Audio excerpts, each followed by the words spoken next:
Juan Rayo, ¿cómo estás? Decano de la Universidad Hespérides, ¿cómo estás? Y bueno, y uno de los economistas más importantes de España. Bueno, ¿qué tal, Dani? No sé si soy la persona más capacitada para hablar de esto. Probablemente haya gente que tenga más información, pero desde luego, bueno, estamos en un momento singular. Es un momento singular, ¿verdad? Porque a mí me parece que es increíble, ¿no? Que si las acusaciones a su mujer o a su hermano son falsas, etcétera, es una irresponsabilidad absoluta tomarte 5 días y desaparecer y dejar al país ahí supuestamente en vilo, ¿no?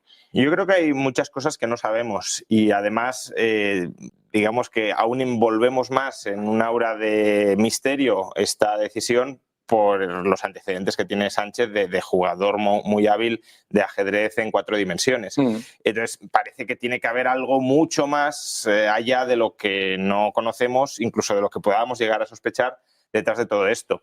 Y hombre, desde luego, cosas raras hay. Quiero decir, si efectivamente no hay nada detrás del escándalo o del caso de Begoña Gómez, no tiene mucho sentido hacer esto porque has internacionalizado el escándalo que supuestamente no tiene nada, ¿no? Y si te vas, veremos si te quedas, ¿no? Pero si te vas por esto, parece como que sí tenga que haber algo porque no te vas a ir por nada. Entonces, es todo bastante extraño y yo ya lo dije el pasado miércoles y, bueno, tampoco es que sea algo muy complicado de decir, ¿no? Pero parece que está bastante claro que hay algo, no sé de cuántos niveles de profundidad, pero que hay algo que no sabemos, que se nos escapa y que el motivo oculto de todo esto, ya se vaya o ya se quede, es otro que el que ha manifestado en público. Yo creo que eso es lo más evidente, ¿no? Cuando una persona que tiene una responsabilidad, la más alta responsabilidad probablemente dentro de una democracia liberal, obviamente cuando una persona decide simplemente apartarse de todo, supuestamente a reflexionar durante 5 días, lo primero que está uno pensando es ¿para qué necesita 5 días para reflexionar? Uno, o dimite o no dimite. Claro. Sí, totalmente. Si uno quiere dimitir, dimite. Si uno no quiere dimitir, no dimite. Y si uno quiere reflexionar, puede reflexionar sin compartir ese proceso o esa etapa de reflexión en público. Si no comparte esa etapa de reflexión en público es porque quiere azuzar un cierto debate social en torno a su figura, en torno a su decisión. No sabemos si para buscar apoyos, no sabemos si para azuzar o exacerbar los ánimos de la población, unos ciertos ánimos revanchistas de si me voy es porque me han echado y por tanto el que venga después le tenéis que dar mucho apoyo para que entre a cuchillo contra ciertas instituciones o ciertos contrapoderes del Estado de Derecho. No lo sabemos, pero desde luego esto sí es atípico, ¿no? El otro día entrevisté al profesor Miguel Anxo Bastos en mi canal de YouTube y él daba alguna clave. Dice, a ver, esto no es... La amenaza de dimitir no es algo inédito. Dice, los líderes de partidos socialistas, citaba a Robert Michels, el autor de esa famosa expresión y teorema de ciencia política de la ley de hierro de las oligarquías. Decía, bueno, en su libro Michels explica que es habitual, sobre todo en los partidos de izquierdas, que el líder amenace con dimitir para cerrar apoyos en torno a su alrededor. Dice, entonces, lo que ha hecho Sánchez no es raro. Ahora, sí es inédito que lo haya hecho como presidente del gobierno. O sea, lo de amagar con dimitir para abrir un periodo de reflexión como presidente del gobierno, eso sí es raro. Pero bueno, podría ser una táctica ajustada a los nuevos tiempos, a las nuevas circunstancias, no lo sabemos. Claro. Ya digo, es todo bastante atípico, como muchas veces lo es en Sánchez, y la cuestión es, bueno, pues todo este proceso se lleva a cabo en una especie de secuestro institucional de, bueno, yo estoy aquí ejecutando algún tipo de estratagema que no sabemos cuál es, pero la estoy haciendo como presidente del gobierno y por tanto subordinando a todo el país a sus necesidades personales y partidistas. A mí me parece clave la utilización constante de su situación personal para desviar la atención de cuestiones que no tienen nada que ver con con la personalidad, etcétera. Y me parece que es de manual de populismo. De hecho, está haciendo, en cuanto a estrategia, es exactamente igual a la que llevó a cabo Perón a finales de los 40, que hizo lo mismo, un proceso de atraer, generar las adhesiones incondicionales con 2 objetivos, ¿no? Este proceso de, entre comillas, reflexión tiene 2 objetivos. El número 1 es exigir adhesiones incondicionales y exigir inmediatamente a todo el mundo pleitesía. Segundo, analizar dentro de esas pleitesías y dentro de esas adhesiones incondicionales quiénes son los que le van a dar la puñalada, porque los que más aplauden, lo que sabe bien un populista. Son los que más le tienen ganas. Eso suponiendo que se quede, que ya veremos, ¿no?, lo que sucede. Si se va, también podría haber algo de esto, porque se puede ir para volver más adelante. Puede hacer un Cristina Fernández de Kirchner. A mí es que me parece que las similitudes con Argentina son... Sí, total. Pero bueno, también se puede ir, de nuevo, porque haya algo que no sepamos, que lo haya matado políticamente y que esté a lo mejor, o sea, estamos obviamente especulando, porque como no sabemos las causas reales, pues no queda más que especular, ¿no? Pero también podría tratarse de unos 5 días en los que ha estado negociando los términos de su abandono, por ejemplo. Podría ser eso. Y lo ha vestido pues como un periodo de reflexión donde realmente no hay mucho que reflexionar. Es decir, la decisión ya la tenía tomada, porque tú no puedes llegar y decir, bueno, no sé si me apetece seguir siendo presidente del gobierno, ¿no? O sea, no sé si merece la pena, ¿no? Para llegar a decir eso, o ya estás convencido de que te vas o de que no te vas a ir. Entonces, lo que buscas, ya digo, es ese show que pretende encubrir, esconder algo. Lo que no sabemos es exactamente qué es lo que pretende esconder. Si se va, qué pretende esconder o desviar el foco de atención de por qué se va, y si se queda, cuál es el objetivo que pretende alcanzar con todo este show que ha montado. Y ya ha creado esa narrativa que es la de las instituciones son las malas, ¿no? Fíjate que el otro día en la manifestación había unas personas diciendo que el problema de España son los jueces. Sí, y los periodistas. Los jueces y los periodistas. No los jueces y los periodistas, sino los jueces y los periodistas no alineados, que no están alineados exactamente. Es decir, lo que está haciendo es de manual de populista de la democracia soy yo, la justicia soy yo, y además exigiendo impunidad desde el punto de vista simplemente de que como le ha votado mucha gente, por lo tanto debe ser impune, ¿no? O sea, está eliminando todos los contrapesos de un Estado liberal, ¿no? Y además, lo que me parece más peligroso, o sea, si finalmente Sánchez se queda, me parece peligroso que se quede, no tanto por Sánchez, yo casi preferiría que no se hubiese producido todo esto que se ha producido, porque creo que no va a traer nada bueno ni en un sentido ni en el otro, pero desde luego, abierto ese proceso de reflexión, creo que es más peligroso que se quede a que se vaya, porque si se queda significa que lo ha abierto para saltar las instituciones. Pero, aun cuando se vaya, sí ha llevado a que el PSOE, no Podemos o no Sumar, el PSOE se sume prácticamente en su totalidad a ese discurso asalta instituciones. Yo recuerdo hace algunos años cuando Pablo Iglesias, como vicepresidente, le entrevistaron y él decía que estando en el gobierno se había dado cuenta de que no tenía todo el poder, que el poder estaba en otras partes de la sociedad y que en realidad él pensaba que el gobierno sí tenía todo el poder y que en realidad no lo tenía.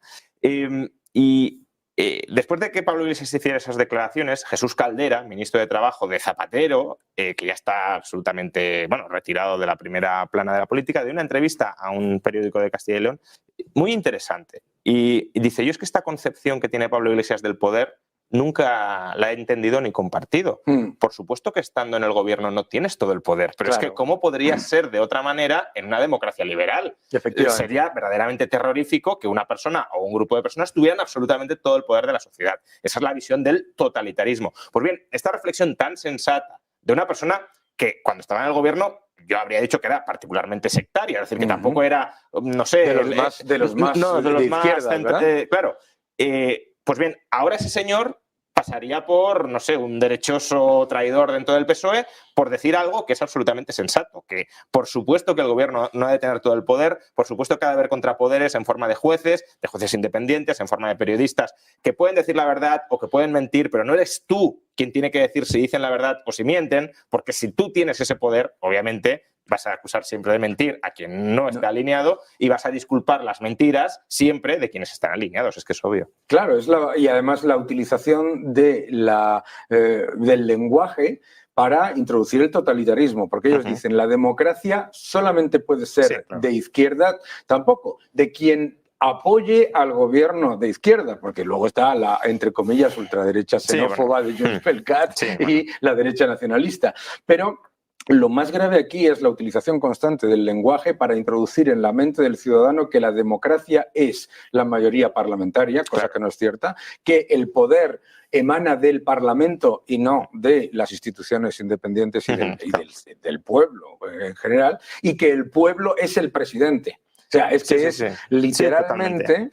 No, si ellos están, bueno, en esa línea que mencionaba antes, lo que están diciendo es a ver si nos dejan gobernar. La derecha nunca acepta que la izquierda gobierne cuando llega al gobierno, pero cuando ellos dicen a ver si nos dejan gobernar es a ver si nos dejan gobernar sin con nos dé la gana. Sí, claro. Sin jueces que puedan investigar si consideran pertinente a la mujer del presidente, sin periodistas que investiguen a la mujer del presidente o a cualquier otra persona. En este caso, el foco se ha concentrado en la mujer del presidente, probablemente ni siquiera sea lo más relevante, ya lo veremos, pero en cualquier caso, cuando ellos dicen a ver si nos dejan gobernar, a ver si la derecha acepta que hemos ganado las elecciones, yo creo que en términos generales nadie, o casi nadie, obviamente en redes sociales hay de todo, pero en general casi nadie cuestiona la legitimidad democrática de Sánchez para gobernar. Claro, lo que se cuestiona es que pueda gobernar con poder absoluto. Claro. Pero es que son ni Sánchez ni nadie. Claro. Y aunque llegara alguien y ganara las elecciones con 350 diputados, no debería poder gobernar con poder absoluto. Esa es la clave. Esa es la clave, porque entender que aunque tuvieses todos los parlamentarios,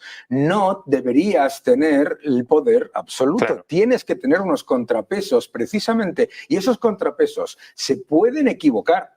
Ojo, Sí, claro. Esos contrapesos se pueden equivocar. Y el gobierno se puede equivocar. Y el gobierno se puede equivocar, pero es que aquí se está utilizando una especie de mecanismo sectario, casi de secta extractiva, en la que te están diciendo que el que nunca se equivoca es el presidente y todos los demás que no estén de acuerdo con el presidente, además, porque es con Pedro, no se trata de... no se la trata figura institucional, sino de este presidente, porque si se marcha Pedro, es verdad que estamos en un momento de liturgia de, no sé si de relanzar al líder muerto o de enterrarlo bien al líder que está muerto, pero en cualquier caso estamos en un momento de liturgia religiosa donde se dicen cosas muy exageradas y la semana que viene, hoy Pedro era indispensable para salvar la democracia, si se va ya nadie se olvidará de Pedro. Y a rey muerto, rey puesto. ¿No? Eso es así. Pero es verdad que ha habido un exceso de personalismo y de personificación de la institucionalidad en Pedro Sánchez. Pero para que nos demos cuenta de las trampas que se han venido utilizando para justificar el asalto a las instituciones, tanto en el lado de la justicia como en el lado de la prensa, ¿no? En el lado de la justicia, parte del entramado político que rodea a Pedro Sánchez ha dicho, bueno, después de esto sí que es urgente renovar el Consejo General del Poder Judicial. Bueno, dejando de lado todo el debate de la renovación del Consejo General del Poder Judicial, que parece como que si no se renueva es porque el PP no está cumpliendo su labor, cuando en realidad no la están cumpliendo todos los diputados, ni siquiera PP y PSOE, sino todos los diputados del Congreso, porque no, los miembros del Consejo General no los escoge el líder del Partido Socialista y el líder del Partido Popular, sino el conjunto de diputados y además por consenso. No es que unos diputados tengan que ceder a lo que les piden otros. Pero bueno, dejando de lado ese debate, este caso concreto, la apertura de diligencias previas a Begoña Gómez, no tiene nada que ver con el Consejo General del Poder Judicial. Ha sido un juez de instrucción que, independientemente acertada o desacertadamente, es otro debate, pero ha decidido abrir esas diligencias previas. Aunque si hubiese renovado el Consejo General del Poder Judicial, lo habría podido hacer, ¿no? Lo habría podido hacer igualmente. Entonces, se utiliza algo que no tiene nada que ver, algo sobre la justicia, para decir, bueno, como nos interesa ahora asaltar el Consejo General del Poder Judicial, vamos a justificar esto con lo otro. Y luego, con la prensa. Con la prensa se nos ha dicho que la denuncia por la cual se han abierto diligencias previas a Begoña Gómez estaba basada en bulos. Bueno, realmente solo había un bulo, una noticia errónea que ya fue rectificada por el periódico, por The Objective, confundiendo a Begoña Gómez. Bueno, no voy a entrar en si los periodistas lo hicieron adrede o no, es que no es relevante. Probablemente se equivocarían. Pero sobre todo rectificada, pero luego que es lo más importante. O aunque no rectificaras, pues dices, mira, aquí sí que han perpetrado un bulo clarísimamente, vale. De todas las noticias que se han dado, ¿esta era errónea o era un bulo? Y todas las demás, claro. No, es que dicen, no, con esta invalidamos todas las demás. Y con esta justificamos la necesidad de controlar a los periodistas porque aquí se ha perpetrado un bulo o no, pero bueno, una información errónea, eso está claro. Entonces, bueno, vamos a ver, el resto de noticias de The Objective son falsas. Claro. Las noticias que ha dado el Confidencial, ¿hay alguna falsa? No. Entonces, ¿cómo vas a justificar? El Confidencial, Voz Populi, El Debate, El Mundo. Estamos hablando de que para ellos toda la prensa... Pero por el hecho de atacar a Begoña Gómez ya has encontrado algo que era falso y claro, sí. Si alguien comete un error o va mal, yo qué sé, a lo mejor ha habido dolo, pero si alguien comete un error o busca hundir a Begoña Gómez desde la prensa y a todos los demás necesariamente que informan sobre actividades, como poco, no demasiado decorosas de Begoña Gómez o sospechosas, ¿no? Que está bien que lo sepamos, que se fiscalice el poder político, pues ya es todo mentira y por tanto hay que crear algún tipo de comisión que no han de ser los jueces, al menos hasta que se controlen a los jueces, algún tipo de comisión de expertos, ¿no? Como pues, el Consejo de Televisión Española, que también está compuesto por expertos. Para que digan si... tampoco sé muy bien qué tienen que decir. Sanción administrativa, inhabilitación por ejercer de periodista, como he leído en algunas ocasiones, pero realmente para poder expresarte en medios de comunicación, en redes sociales, ¿necesitas un título de periodista? No. Entonces, ¿qué te van a inhabilitar? ¿Te van a censurar? ¿No puedes hablar durante 5 años? Es que es todo ridículo. Todo ridículo y además utilizar un caso puntual para atacar a tanto a los periodistas como a los jueces. Pero es que y lo peor es que ha habido periodistas cómplices. Eso es lo peor, eso es lo peor. Lo peor en todo esto es que todos esos periodistas cómplices que están defendiendo que se limite la libertad de prensa y que se limite la independencia judicial son los que no se dan cuenta que detrás vienen las purgas. Son los que no se dan cuenta, porque además... Bueno, porque creen que sean ellos los comisarios que hagan las purgas. Aquí en esta mesa, mis queridos amigos, tenemos 2 personas que han sufrido calumnias, acusaciones falsas. Nos han acusado de todo en medios de comunicación, etcétera. Oye, pues tú tomas acciones legales, lo rebates y ya está. Lo que no haces, desde luego, y lo que no haremos ninguno de los que estamos en esta mesa jamás, es decir que se intervenga o se limite la libertad de prensa.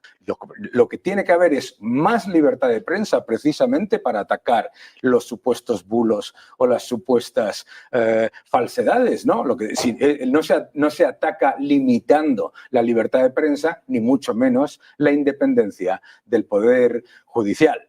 Estamos a pocos segundos, pero ¿cómo ves tú, además, ese gradual proceso de llevar a la población a una especie de situación de frente popular, ¿no? En la que estás cancelando, vetando y anulando como personas al oponente, a la persona que piensa distinto? Bueno, yo creo que eso es un proceso bastante político, que en ocasiones las democracias, cuando tienen ciertos valores compartidos, interseccionados, podríamos decir, consiguen salvar en cierta medida, pero decía Carl Smith que la diferenciación o las categorías básicas en política eran amigo-enemigo, ¿no? Entonces, estos son los míos y me enfrento a este otro grupo, porque al final estamos en una competición entre grupos por conquistar el poder y, por tanto, tú tienes que ver quiénes te apoyan para que alcances el poder y quiénes compiten contra ti para alcanzar el poder, ¿no? Y Sánchez en esto ha sido bastante hábil. Ha sido hábil porque, siendo el Partido Socialista un grupo de poder que no tiene capacidad por sí misma de acceder al poder en España, ha conseguido convertirse en un entramado político al que es muy difícil desalojar del poder porque se ha aliado con todo el mundo que no sea la derecha españolista, digámoslo así. Claro. Entonces, se ha aliado con la derecha vasca, con la derecha catalana, con hasta incluso la derecha canaria, podríamos decir, y ha tejido esa alianza parlamentaria que es muy sólida. Sí. Decía también el profesor Bastos el otro día, creo que con especial brillantez, que la coalición de Sánchez peligra más por el lado de Sumar y de Podemos que por el lado de los nacionalistas. Absolutamente, es decir, claro. Que las alianzas, incluso de Junts, son más sólidas que la parte supuestamente natural, que es la de Sumar. Y eso lo sabe Sánchez. Claro, por eso se los quiere comer.